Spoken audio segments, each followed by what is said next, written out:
Thanks to Manscaped, who are kindly supporting the STATTO preview show, although Dale didn't want to hang around and talk about the product with me. Having personally had a few Manscaped lawnmowers in the past, the new 4.0 is a really impressive piece of kit. Impressive and powerful. It's also waterproof, which means you can sort your bits out in the shower. Now, the summer holidays are finally on the way, and the lawnmower, like I say, is brilliant for sorting yourself out before you go and lounge around the pool. We've all been there where we've had accidents with normal razors in the shower. It's not pleasant, it's not nice, nobody wants that. The lawnmower is designed to reduce all that kind of thing that can happen and help everyone out. Now, Manscaped have also extended their range to include nail care, boxers and aftershave. But one product which looks the business is the new Weed Whacker nose trimmer. And with Father's Day coming up in June, you can get one for your dad, or just get one for yourself if you are a father. And when you get to my age, 37, hair does start to appear in places where you don't want it to. The Weed Whacker does help with that, with the old nose and the old ears. And like I say, they're really comfortable and they do help and they get the job done. This is stuff that no one likes to talk about, but as I say, we've all got these problems. It helps. Manscaped have kindly offered the VillaView subscribers 20% off and free shipping when you use the code TheVillaView in capital letters. Details are also in the description. Now, this is a saving of £8 off the Weed Whacker, but a massive £18 off the Lawnmower 4.0. And if you really are one of the lucky few in the country that's feeling any kind of flush at the moment, Manscaped have an offer on the Platinum Package 4.0 where you'll save £30. Now, we always say this, but we know money's very tight at the moment. We know the country's not in a brilliant state. But if you are one of the lucky ones who is flush at the moment and you do want to support the VillaView, now these kind of associations with companies, they really, really help us. But we want to do something extra if you are buying all the good stuff from Manscaped. So if you do buy the product using the VillaView codes, send us your receipt to studio@thevillaview.tv and we will send you a Villa Brew mug to say thank you. We've got plenty of these, so we want to get some sent out. Lovely mug. Nothing better than thinking about Villa when you're having a brew. Thanks to Manscaped for sponsoring us and thank you very much for listening. Lovely stuff. There we go. Thank you to our sponsors, Manscaped, and thank you to Rich Burton as well in the comments, who said this is his favourite show of the week, and it's absolutely nothing to do with Dale's stats and all to do with the advert. And just a reminder, I am available for advert hire if anyone needs a voiceover or someone to do adverts. This is the AVFC STATTO preview show with myself, Dan Bardell, and Dale, the AVFC STATTO. You've heard from our sponsors, and you can obviously see the stuff on the screen as well. Dale, how are you? All good. All good. Never like you don't really go into detail at the start when I ask you how you are. You're very low key, aren't you? You're probably the opposite of me. Well, I'm not working on Friday, so it's my last day tomorrow at work. So yeah, more time to do stats, I imagine. Well, I'm going to Liverpool actually. Oh, okay, but not for the game. You're there for the game? No. I'm coming back on Friday night. I'm going to get a new passport because I'm going to the Maldives in June. A lot of holidays you do as well, by the way. Yep. But let's get into the stats. Let's not dwell on how well you're doing and how many holidays you go on per year. Let's start as we always do. It's of course Liverpool v Aston Villa this weekend, but we're going to start with the away team, which is Aston Villa. So here's the first stat that Dale has drummed up for us this week, and that stat is that Aston Villa have won 17 Premier League games this season, needing just one more win in their final two games to equal their record wins total in a single season in the competition. I'm surprised by that stat because we finished second in the first ever season of the Premier League. We finished fourth under Brian Little. So I'm surprised that that's the case. Although I guess the season we finished second, there was more games, so you probably can't count that. I don't know how you do it. Yeah, there's a little caveat there. So I was only looking at 38 game seasons because you can't really compare. No, it's difficult. The two differences. But yeah, we've got 17 wins this season. The record for a 38 game season is 18. That was in 95-96 under Brian Little. And like you said, the overall record is in 1992-1993. We had 21 wins in 42 games. We're currently tied with another 4 seasons with 17 wins. So that's 96-97 and 97-98, 08-09 and 09-2010. I'll tell you what, if we pull that off and get the most wins in a 38-game Premier League season, I say it every week, your stats come in, and I always say, and we gave everyone a head start as well for the first. Oh, for sure. Games. If we pull that, if Unai Emery breaks that record, I mean, he's already got rid of so many records. That is just a joke that we can even do that. at this point. To have more wins than we got in the season we finished fourth under Brian Little, that would absolutely blow my tiny brain, to be honest. It's mad, isn't it? Like the start we had in the Gerrard, you know, it basically hamstrung us, didn't it, for the whole season? And now we won 2 games, didn't we, under Gerrard? Yes. It's not good, is it? Yes, it's not good. It's not good. Fair play to Unai Emery. Gazo slightly correct to me. He says it was 11 games. I thought it was 12. Or maybe we'd played 12. I don't know. I can't remember. Anyway, staggering record that from Unai Emery. Gedgy82 in the comments says, all right, boys, we go to Anfield full of confidence with nothing to fear. You haven't seen the Liverpool statistics from Dale yet. And it is certainly not a great time to play Liverpool. There's definitely been better times to play Liverpool through this season. We've got 3 Villa stats for you this week, really amping it up. So let's look at the second one that we've got now. Aston Villa have kept 10 plus clean sheets in 3 consecutive Premier League seasons for the first time since 2004, 2005 to 2006, 2007. I mean, that stats surprised me as well. The Hummel years in the kits, I don't feel like we were particularly great at that time. You'd have thought that clean sheet record might have come the 3 seasons after under Martin O'Neill, but when we finished 3 years in a row, it hasn't. Now, Saracens got a pretty good record of Villa clean sheets, to be fair. And that was the time he was here, right? Sorensen, yeah, actually, yeah. During that time, he's up there. He's up there. Yes, we kept 15 clean sheets in 2020, 2021. We kept 11 clean sheets last season and currently on 12 this season. In 2003, we kept 12. 2004, we kept 11. And 2005, we kept 11. And then in the years you're talking about, 2007, we only had 9. In 2008, that does. Yeah, in 2008 we had 13, and 2009 we had 15. So it was that year. And then 2010, 11 we had 7. Actually, I do remember that season under O'Neill. We did really well. Probably my favourite season, the Marlon Harewood season, when he used to come on and score every single week. We'd have a habit of we'd be comfortable in game, we'd be winning by 0, and we'd concede a consolation late. So that probably contributed. I bet our defensive record overall was pretty good, but we did have an annoying habit of conceding at the end of games that we'd already won. So that would have knocked Scott Carson. It would have been at the time's clean sheet record. Yeah, okay, fair enough. But I'm surprised at those clean sheets under O'Leary. Because I didn't feel like we had a good team then, except for the first season under him. I felt like we struggled, but yeah, really, really interesting that, Dale. Yeah, our average clean sheet. Sorry, our average clean sheet per season is 11.15. Not too shabby. Is that just Premier League? Just Premier League across 2 seasons. So yeah, I've already ahead of the average season already. I would wager in the next 2 games, I'm not sure there's a clean sheet coming. Liverpool and Brighton. I'm not saying we're not going to win a game or we're not going to take anything, but I would say the odds on a clean sheet for either of those games are pretty small at the moment, especially this season. Gazokes is right. O'Leary's first season is underrated. It really was actually. That was a really, really good season with a bit like this season with a small squad actually, and we went really well. Had a brilliant second half of the season, and Thomas Sorensen, of course, was in goal for that season.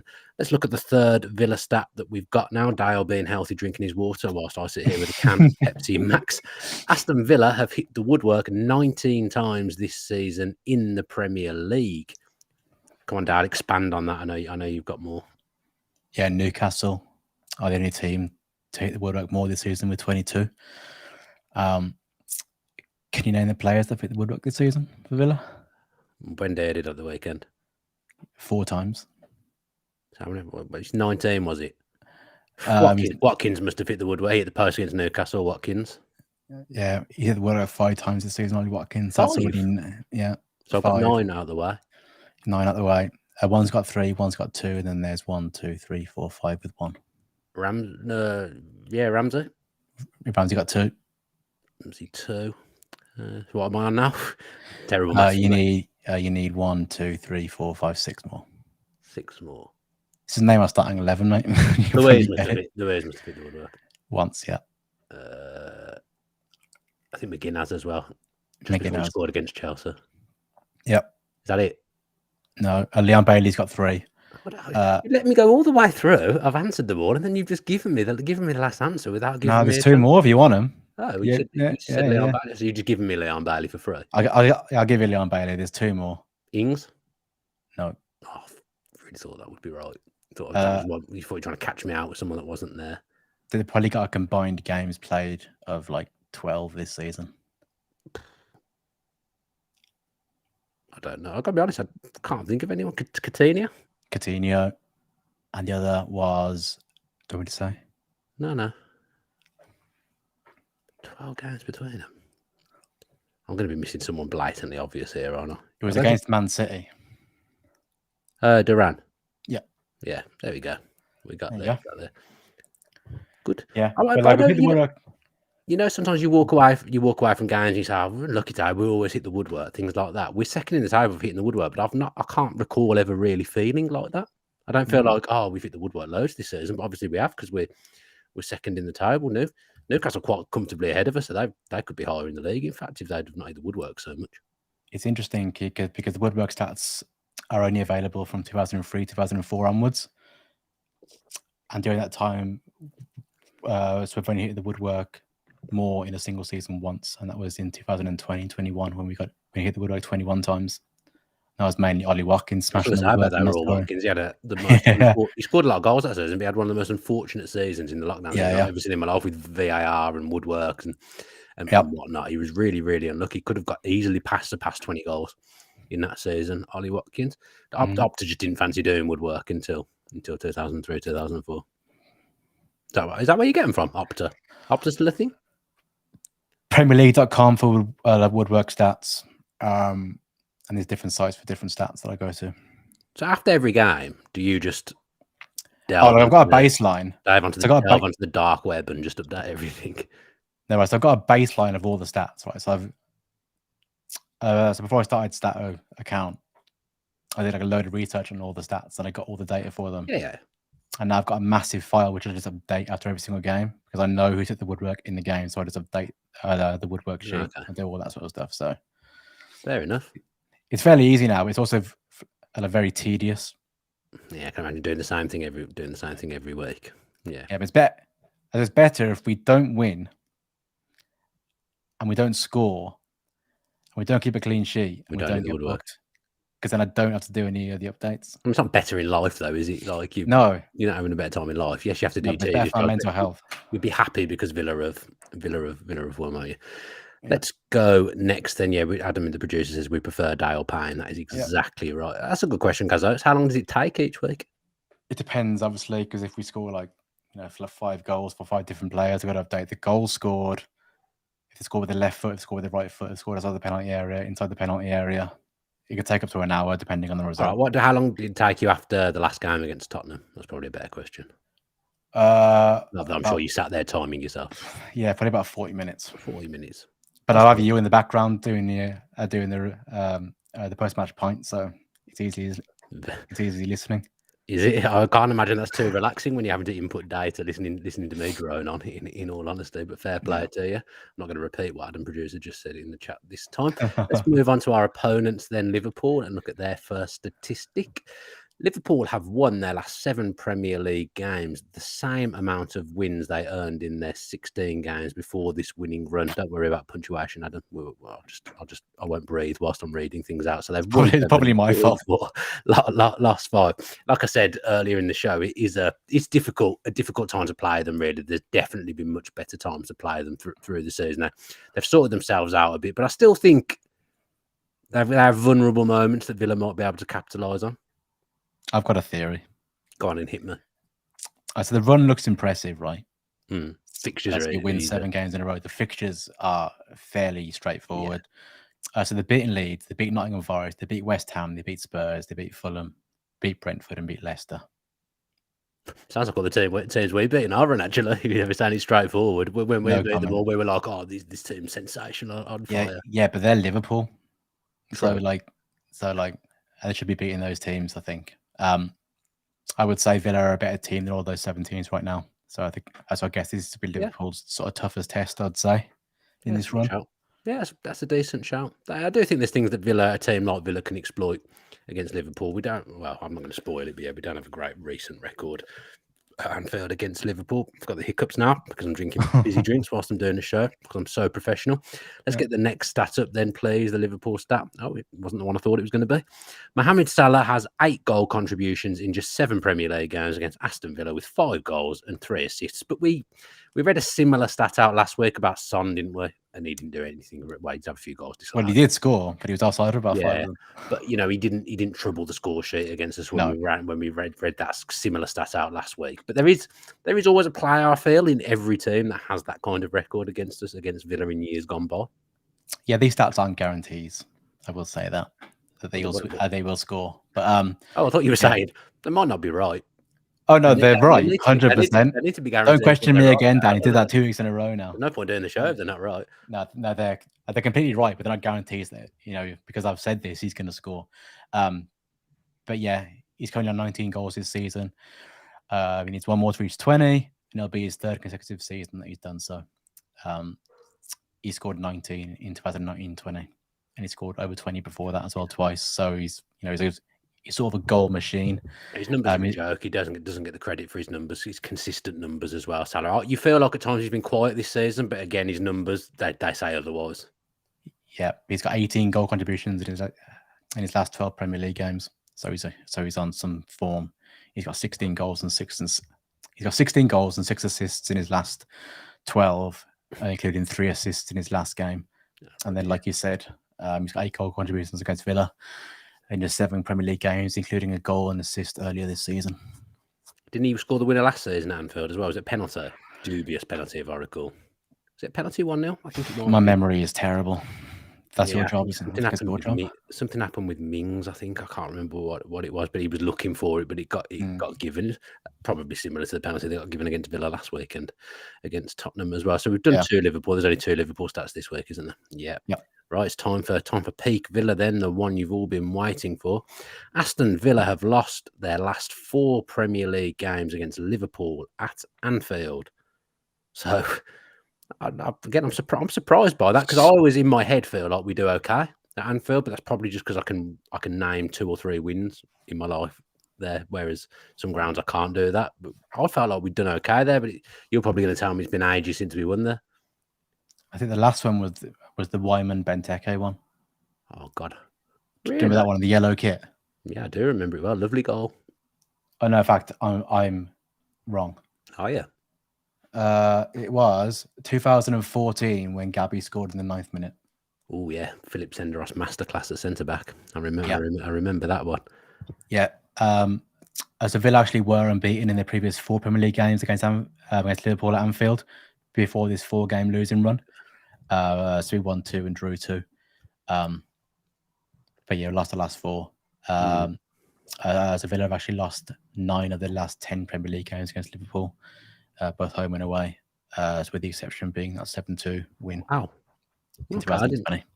Didn't know that. I was thinking, the thing is, right, as you get older, I'm still good at recalling games and stuff, but the one that we won 3-1 where Curtis Davies scored, that doesn't feel that long ago, but in reality, it was 14 years ago. So it was 2009. It was a long time ago. But in my head, those years weren't that long ago, but actually they were ages ago. I remember us winning 1-0 with Ian Taylor scoring. Loved a scuffed finish, Ian Taylor. He kind of shinned one in, scuffed one in, and we won 1-0. But that would have been 98, 99 season. So again, to me, that doesn't feel like that long ago, but the time just goes too fast, and it was a long time ago. Yeah, we've only won 5 at Anfield in total in history. In Premier League or just in general? Premier League. Premier League. I'm trying to think of those wins. So there's the one I said with Curtis Davies scoring 3-1, the Benteke Vyman one, the Ian Taylor one I've just mentioned. Yeah, and there's one in 93. 2-1. A little bit before I started getting into football properly. Yeah. What's the fifth one?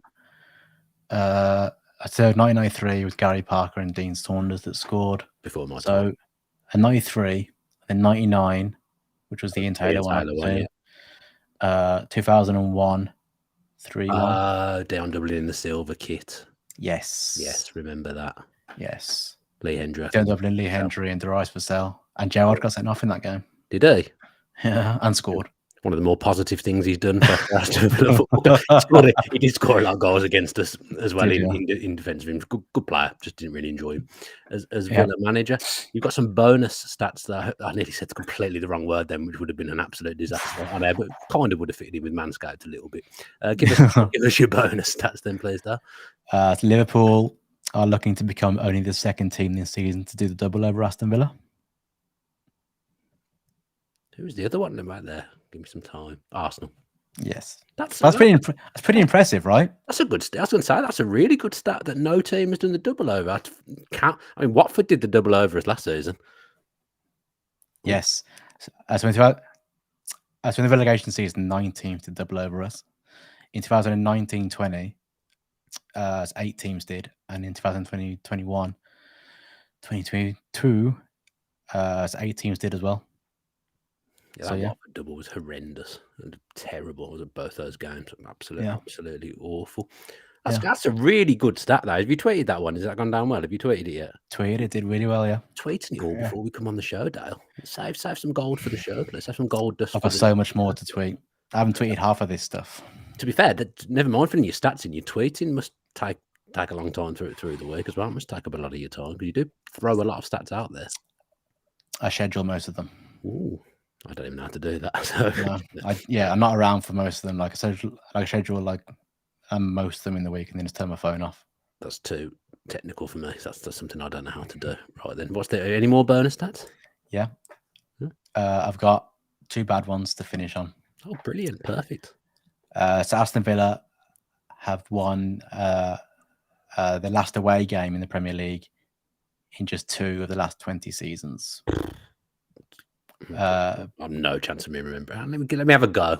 Give me a brief 20 seconds to have a think. Last away game of the season. I've only done that twice in the whole of the Premier League. In the last 20 seasons. They definitely did it in 2010-11. A bit Arsenal. Correct. Was it Arsenal? Yeah, look at you. Darren Bent scored a couple. Yeah. And then Gaz Oaks is saying West Ham, but I don't know what season. No, we drew. We drew against West Ham, didn't we? I don't know what season he's talking about. You have to be more specific, Gaz Oaks, in the comments. No, I won't get that. We haven't got all day.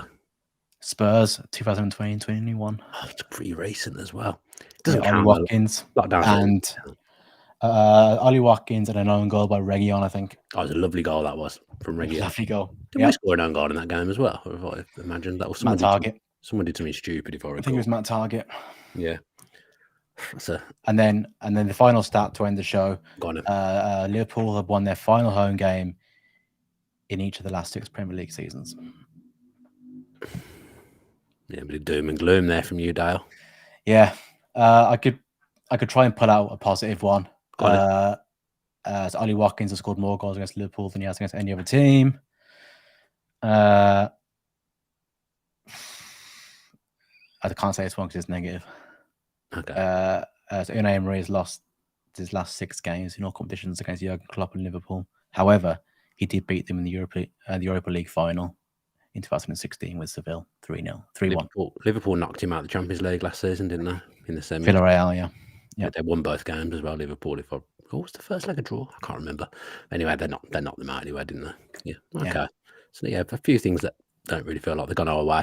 Some of the news as well, just before we've come on, it's not happening with the Barcelona sporting director. Yes, Alamena, is that how you say his name? Completely forgot how to say his name. Not happening with him, so that's bad news. Feels like he's decided he's staying at Barcelona anyway, so a bit of a blow to Villa's summer plans, although hopefully they've got an alternative lined up. And then I was feeling really confident that Brentford would beat Spurs this weekend. Now, Ivan Toney's been banned for 8 months. So, because they're not waited till the end of the season to do that ban, they've come this far. Because they're not waited till after the season has started to ban him. But no, let's ban him, Brentford's best player, just before they're about to play Tottenham, who Villa need to lose to get into Europe. Let's do that. Mbeumo will score. Mbeumo's a very underrated player. Vista's pretty good as well. He tends to score a fair few goals when he's on the pitch, but they're better without. Spurs are crap though. I know, but I really thought Brentford and Toney would rock up there and silence the crowd and win. But Toney, he's their talisman. Him not being there, that is a blow. FA, just wait. I know. Wait till the end of the season. As I say, you've come this It far. helps the big six, Dan. It helps the big It six. does feel a little bit like that. I don't like to, Yeah. like to say too much about that kind of thing, but it does Yeah. feel a little bit. Oh, should we help Spurs? I don't having a very good time at the moment. Yeah. Nightmare. Anyway, let's go. Thank you to everyone who's tuned in and watched live. Thank you to Manscaped, our sponsors. Do check out the offer. It's in the description. And if you didn't see the start of the show, go back and watch my sensational ad read, and I'm sure that will persuade you to buy the product. Thanks to Dale, as ever, for coming up with all his stats. Watch out for his Twitter. Are you doing a watch along the weekend as well, Dale? I'd like to plug your watch along. Thank you, mate. So yeah, go and watch Dale on his own channel, AVFC. So basically, if you just search AVFC STATTO anywhere, the chances are something will come up somewhere that involves Dale. He has got multiple ways of putting things through at the moment. Be back tomorrow with a match preview. Myself and Dave Rude having a bit of a Sky Sports News transfer show reunion because we've got Harriet on from the Anfield Wrap as well. So there'll be three of us doing the normal match preview tomorrow. Go back and check out 1874 if you haven't watched it already. Myself and Greg Evans, some good info as always from Greg in there. And yeah, that's it. Great. Have a good rest of your night. Enjoy the Champions League this evening. I know I will. Cannot wait for that game tonight. It's going to be absolutely sensational. Only one thing left to say: up the Villa. Up the Villa. Didn't thank Adam. Thank you, Adam.